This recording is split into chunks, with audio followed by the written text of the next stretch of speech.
Hey! I don't give a fuck that they were real. Send me her music, y'all.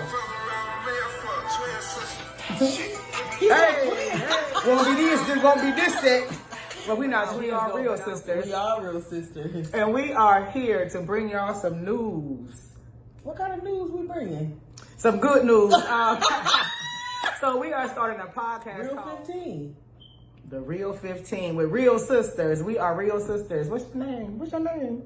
My name is Jamila. We have met. What's your name? Zakia. My name is Zakia. We are real sisters, and we will be doing a podcast. We will be airing weekly on. We haven't decided that yet. So, maybe Thursdays, Fridays? Weekend works best for me. Oh, like Friday, Saturday? That's what we say. That's what we say. Listen, we'll figure that out. We'll figure it out. It's probably, it might be less, it might be more. I mean, we don't know. We want to see where this goes. But we do feel like we have a lot to offer y'all. Some of y'all know us. Some of y'all don't know us. So literally, this is us being who we are. Like, this is just us putting, I guess, before an audience of people, how we really talk to each other, how we really interact with each other, and I guess just the real version of who we are.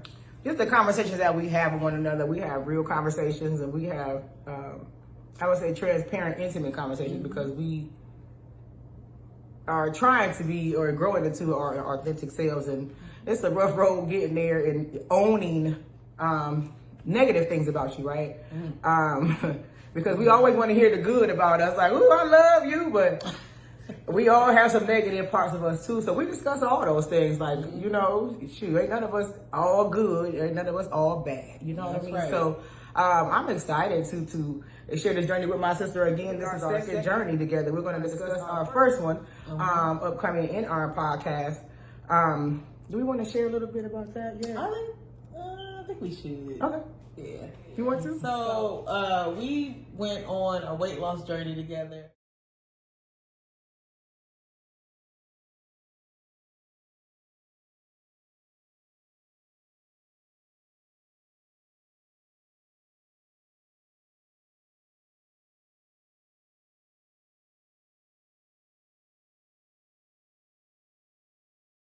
And I mean, just from the start, we were just motivated. It was just like, I don't want to use this word, but for lack of a better word, it was literally like magic, I guess. Like, we both was like, oh, we want to lose some weight. It wasn't working for her. Stuff wasn't working for me. But I should say we probably wasn't working in what we was really, maybe that wasn't like what we were supposed to be doing, or our hearts wasn't in it. I don't know. All I know is that we was ready.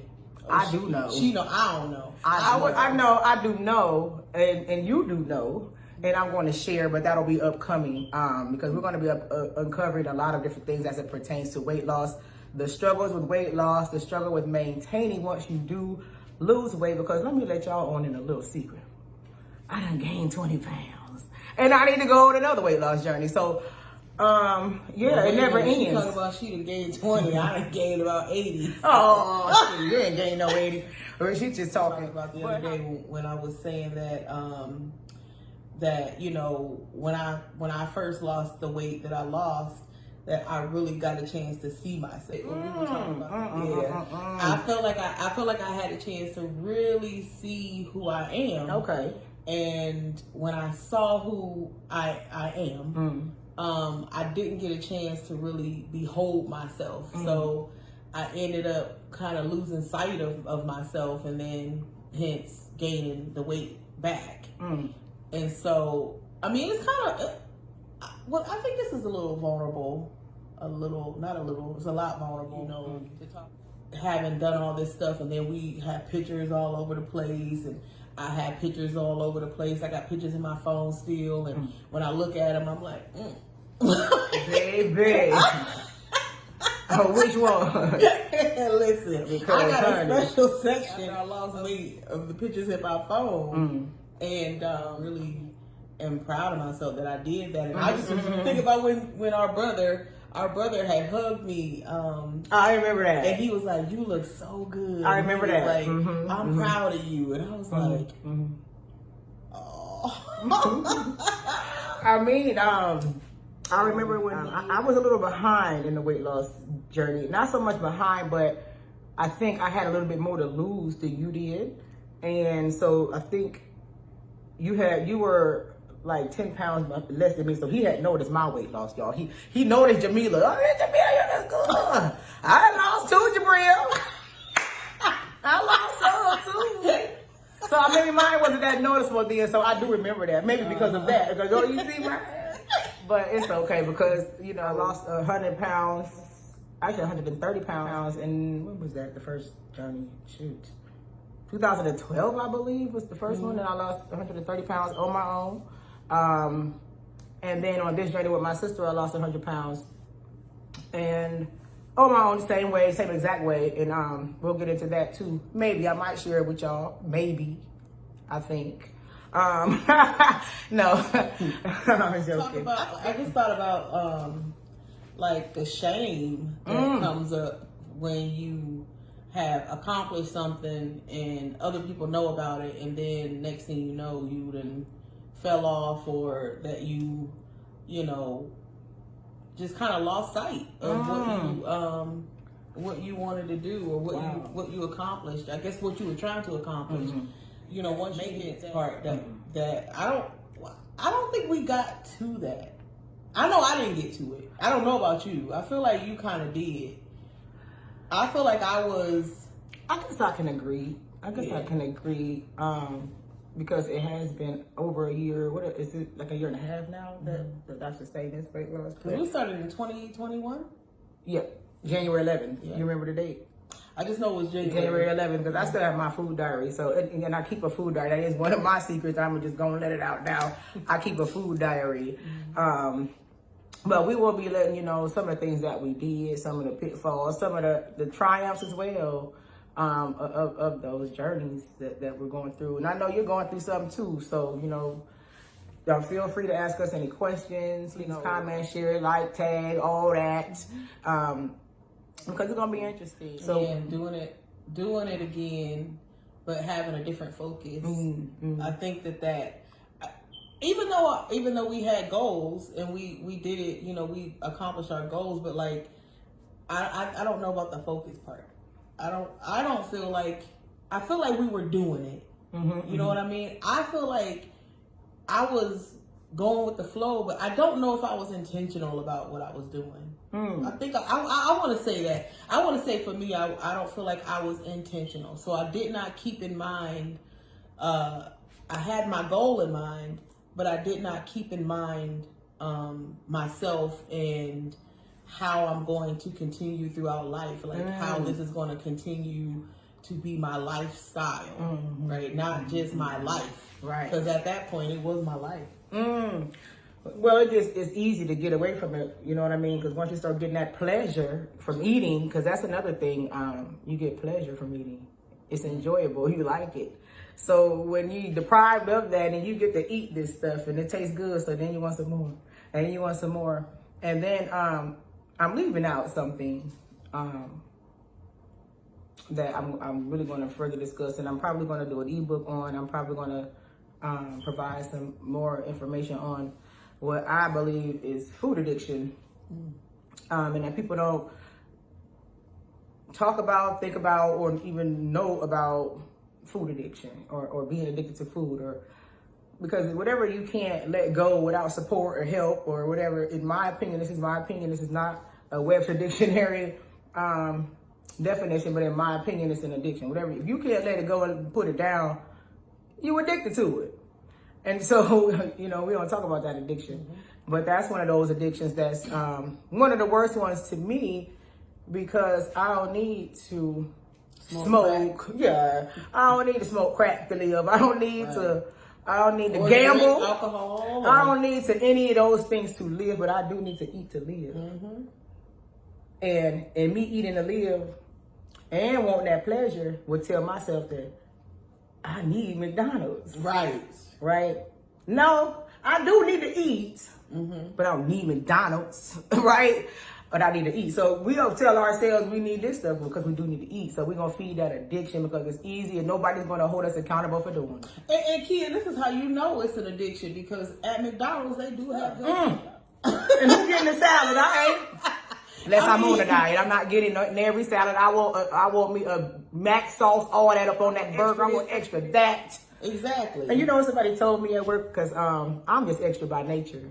I would tell anybody that I'm extra by nature. But you know what she told me in regard to weight loss? Because I'm always ordering extra. Get me extra this, extra that. She said extra on there, extra on you. This was before my first weight loss journey. That was Sister Hardy. She said extra on there, extra on you. I ain't quit getting the extra no, but she ain't lied.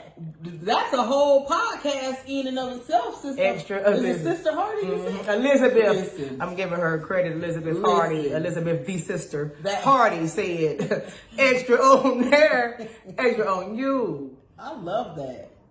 You know what, y'all? That's a T-shirt. We definitely gonna take that somewhere because I think that's really pertinent to life. I think because we also talk about like mental health and stuff like that because I'm a therapist.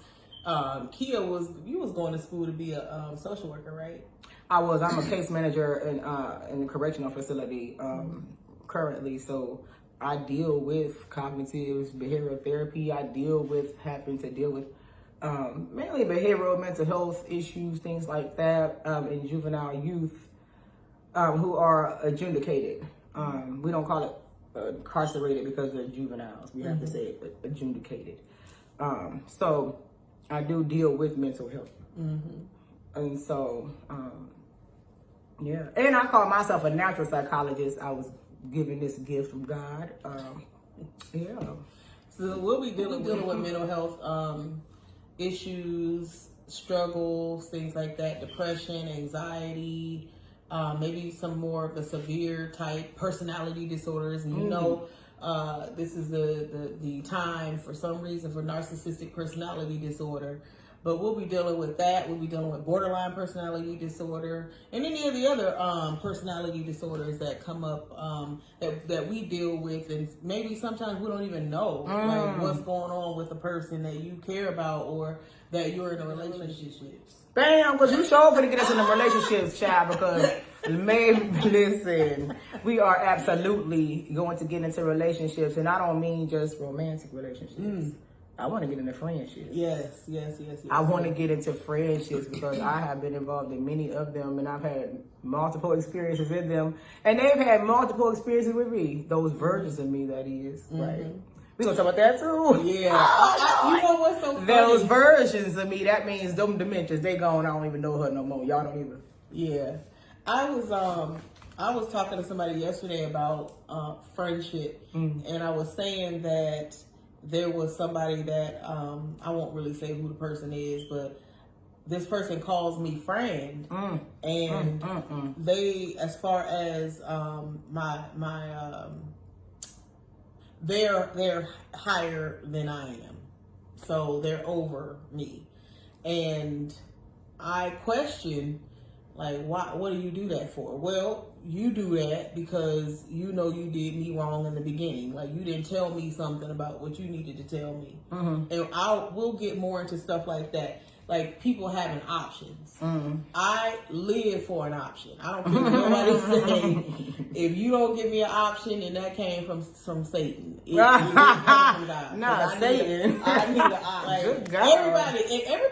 Everybody need options. Like, if somebody we need options. But I wanna let you know that I decided.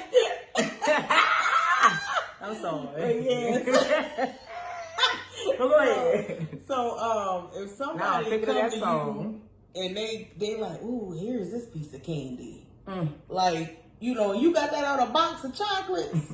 Show me that box. I don't want that one little piece you trying to. Because you might have other kinds in there. I feel what you're saying now. I didn't understand it now, but I understand now. Because you might have other flavors in that box. Right. And you just trying to give me the chocolate, but I want caramel. Right. I like coconut. So the thing about it is I look at things in that way. So if you call me a friend, number one, I take it very seriously.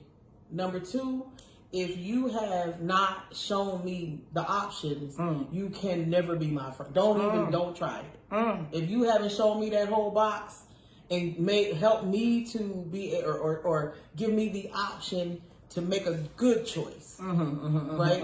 Where I can say, you know what, I do want this, right? And I see all the stuff that I don't like, because I don't want this dark chocolate, salted caramel crap. I don't want that. But I'll accept the fact that you gave me this box and you showed me what's all here. You know what I hear you saying? What's that? Transparency. Absolutely.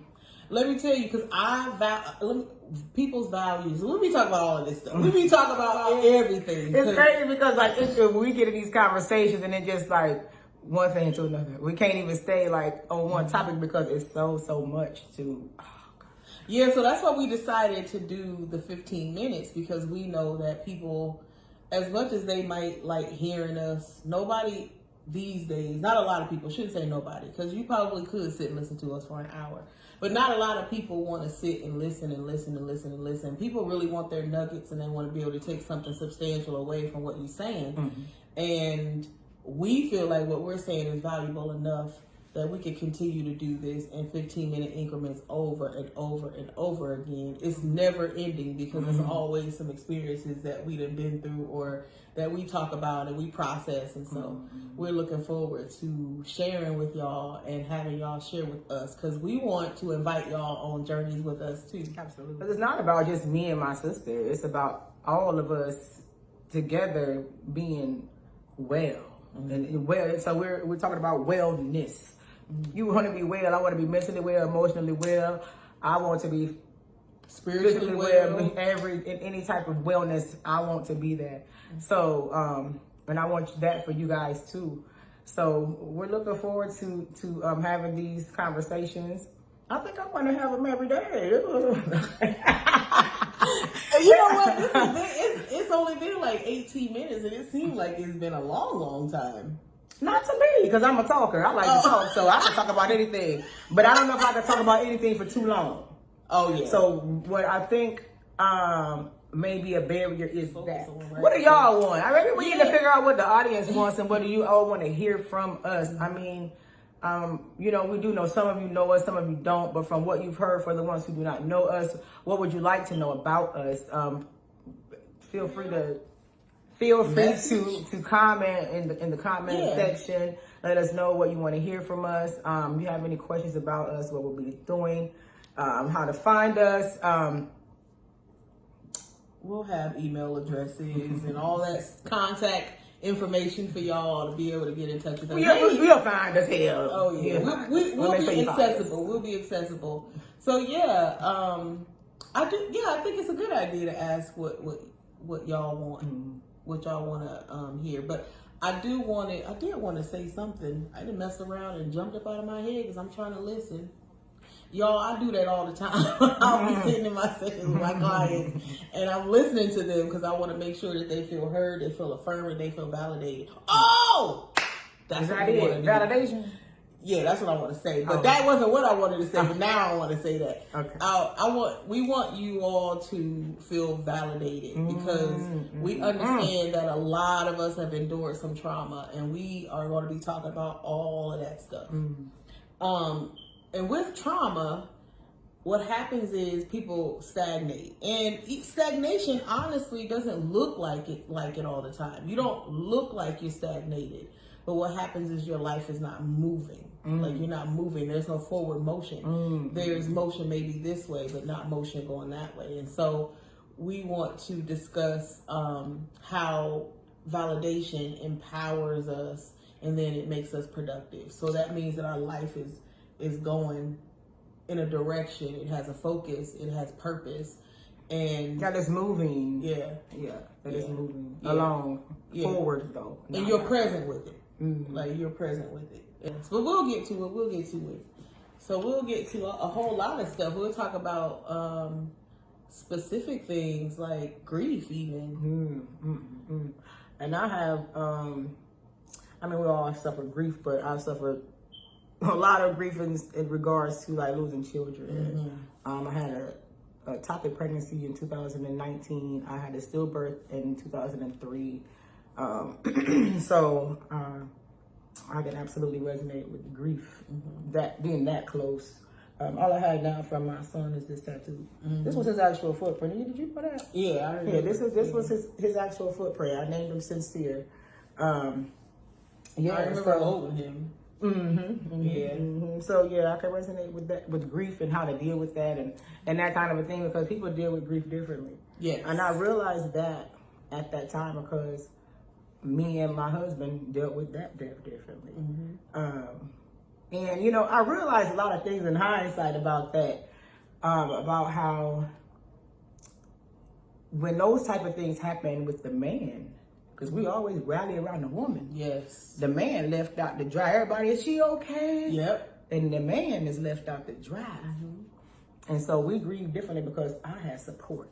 And he didn't have support. Now, mom, you know how mom is anyway. So mom like, well, how's Jarrell? Want to come over and make meatloaf? And I don't like meatloaf. So she absolutely was thinking of Jarrell because Kia does not like meatloaf. So she kind of did. And I won't say like nobody did, but I am saying that he didn't get what I got. That's what I am saying. Yeah. Because other women will say that though. And that's because, and I'm learning this too, we don't think men hurt like we do because he's a man. And we treat him in that way. I know my husband will tell me like you just don't think that I hurt. I'm a man. Like I don't hurt like because I'm a man, or like that don't hurt me too. And I think that that's true. I had to be like, I do be thinking sometimes in my like they I do like you. No, I do be thinking that you can just handle any and everything, and that you don't hurt like me. Like we forget their humanity. But that's because of society. Yes, that's because the society has taught us to not let our son cry. He shouldn't cry. Oh, yeah, let me tell y'all. Yes, we are going to talk about all of that. Boundaries, and like, we have like a red thing like around our podium. The kids ain't allowed in. It's like an area that the kids aren't allowed in. I literally have that around me. I literally have this, I can see it. I literally have this red barrier. Come on in here, you want to. You gonna wish you ain't coming off in here. Is what you gonna wish. So I was thinking today, and I literally wrote it down because I was thinking about boundaries, and I thought, oh wow, to me, boundaries are the things that you use between hello and goodbye. Like they mediate the hello and the goodbye. They mediate that space in between, and so it is not always about restricting someone, but it's letting them know how much they are welcome. Like I want to make people feel welcome, but I want you to also be mindful of just how welcome I want you to be. That's pretty much what it is. And then if I'm saying, and when we say goodbye, that we respect the fact that it's goodbye. How do you do that? Respect the fact that it's goodbye? Another person? Oh, well, don't be calling me. Don't be coming by here unannounced. Well, sometimes that depends on who broke it off. If those things happen, if this is mutual, then you it's may just not. an understanding at that point. But how many times are these things mutual? They're never usually mutual. Somebody don't understand boundaries or they don't respect. Because I believe everybody understands boundaries, and I don't believe that you have to state your boundaries all the time either. I believe that people know. I states mine. Listen, I'm one of those people that's big on clarity, so I ask a lot of questions. I probably get on people's nerves when I do it. I don't care because I be needing clarity, and I'm gonna get it. And so I don't mean no harm when I do it, but I'm gonna get it. I'm gonna ask. So that's just how I am. I want to know. Yeah, I think that I do believe in being very forward. I believe in not leaving anybody guessing about anything, but I'm speaking about the insightfulness of us as human beings and the, I do believe that people are experts. I really do. I believe they are experts in their own life. Now, I need to help you in my life, like how to perceive me and my expertise. But other than that, I do believe that people know how to behave. I believe they make choices as to not. And so now we have to have boundaries, and we have to be very explicit about those boundaries, because people don't always exercise their expertise. And so if you're not exercising your expertise, I have to now show you how to bring yourself into my world and how to behave there, right?